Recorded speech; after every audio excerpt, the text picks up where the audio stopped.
Je voulais faire un petit podcast tout simple sur cette demande de Salomon qui demande à Dieu la sagesse pour gouverner son peuple. Salomon, au moment de cette demande, la tradition dit qu'il a 14 ans, peut-être 12 ans. Et il y a une particularité importante. Donc bien sûr, nous savons la réponse puisque Dieu lui dit, puisque tu m'as demandé la sagesse, je te l'accorde. Mais ce qui est très précis, c'est les mots. Il lui demande un cœur sage et intelligence que lui donne le Seigneur. C'est-à-dire que dans cette sagesse, il y a une dimension qui est affective. L'affectivité y est impliquée alors qu'il est tout jeune. Donc il y a une grâce surnaturelle qui est donnée car on ne peut pas être plus âgé que son âge au niveau affectif. On le peut être intellectuellement, mais pas au niveau de l'affectivité. Alors, ce qui est important, c'est de comprendre ce qui se passe juste après, quand il doit juger entre les deux femmes, je crois que ce sont deux prostituées dans le texte, qui se disputent un enfant. Il demande une épée pour trancher l'enfant en deux, et celle dont c'est vraiment le fils dit « donne-le à l'autre ».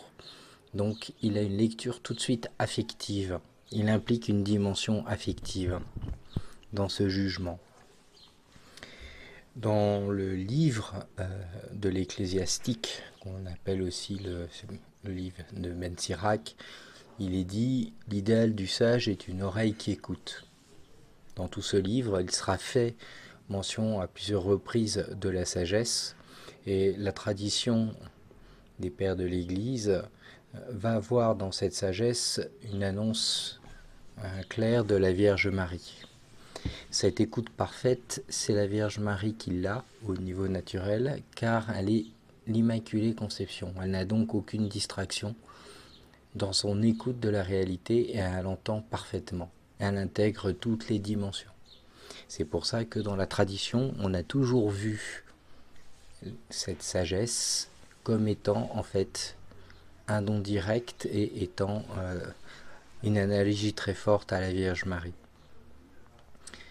Il est important de comprendre que cette dimension de l'écoute, quand Dieu donne les commandements à Israël, il commence par « écoute, ô Israël ». Donc cette écoute revient en permanence. La particularité, c'est qu'elle implique une dimension affective et pas uniquement une dimension de raisonnement.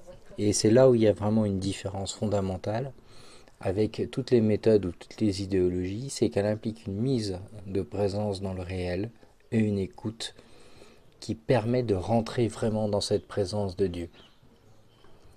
J'ai fait il y a peu un podcast sur Marthe et Marie où Jésus disait à Marie, elle a choisi la meilleure part, c'est cette présence, puisque finalement cette écoute, puisque ça va impliquer l'affectivité et le corps, va faire rentrer dans cette présence de Dieu. Présence naturelle à travers cette réalité, ce que dit, je crois, saint Paul dans ses lettres, et surnaturelle dans la foi. Donc c'est vraiment important de comprendre cela. Cette sagesse commence par cette écoute naturelle qui va permettre d'intégrer l'affectivité, l'intelligence et le corps, donc toutes les dimensions de la personne.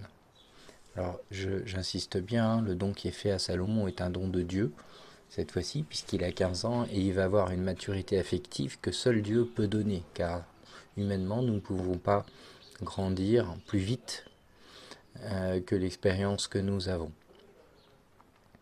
Ensuite, il y aura bien sûr la Vierge Marie. Dans tout le livre de l'Ecclésiastique, il est fait mention de cette sagesse et comment il est encouragé à la demander. De multiples façons, il est rappelé qu'elle est extrêmement difficile à obtenir et qu'il faut lutter pour avoir cette sagesse et ce discernement.